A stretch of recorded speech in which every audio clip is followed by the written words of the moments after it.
about this a lot. I put it in the book. We've talked about it on air. But I believe with a market-based U.S. kind of delivered health care, there's some great programs, great medical groups down in the States, and there are up in Canada. But a mom should be able to have a health card. Okay, just like an EBT card or a debit card or whatever.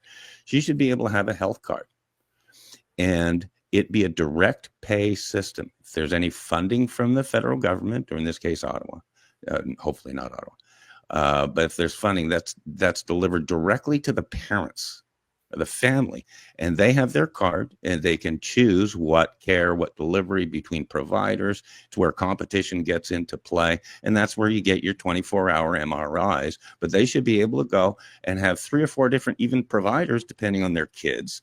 And you go in, here's my card. I've chosen this dentist. I've chosen this doctor. You can be with them for 20 years. But there's no charge or a really minor copay. No BS, no insurance stuff, whatever. We should be able to do that. And with Alberta 51, you could fund that easily. So the answer is AB 51, choose your own, develop your own healthcare from scratch and build it into your constitution. In the U.S., here you go. But in the U.S., it's been argued amongst conservatives that healthcare is not a human right. There's that argument, and it's a deep argument, but bottom line, in Canada there is, and so combine both systems. Mom goes in, gets her care. Call 911, and you get an ambulance and professionals there and paramedics there. Your comments? Sorry on that little mini rant. You got me passionate here about healthcare. Well, I don't know if it's a human right. I think that as humans, we have a right to good care when we pay for it.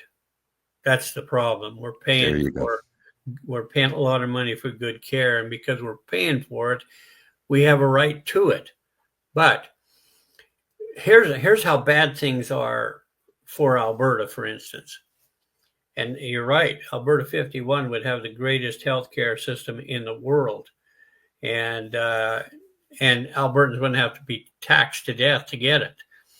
But in Alberta, when the government suggested that they were going to move towards a private healthcare system, what did the federal? And this tells you that there's another agenda besides healthcare, complete agenda. It's called control. They want to be able to control everything about your life, but especially your health. So in Alberta, when they said, well, we're going to go ahead and allow medical doctors to come up with a new system, private and practice, a new privatization system, what did the federal government do? First thing they did is said, well, that's fine.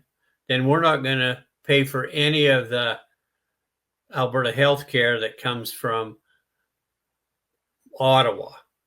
So we're going to strip away any funding from Central Canada, even though you've paid us all this money in equalization, like $1 trillion. We're not going to send you any money for health care if you try and privatize healthcare in Alberta.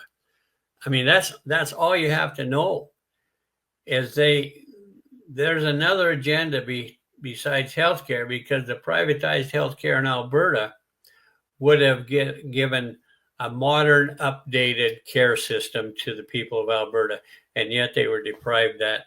I think they've moved a little bit. Some doctors are able to practice a certain amount of privatized health care with their patients, but overall, federal government threatened Alberta, if you go there, we're going to strip you of any funding from the federal government, and that's just nonsense.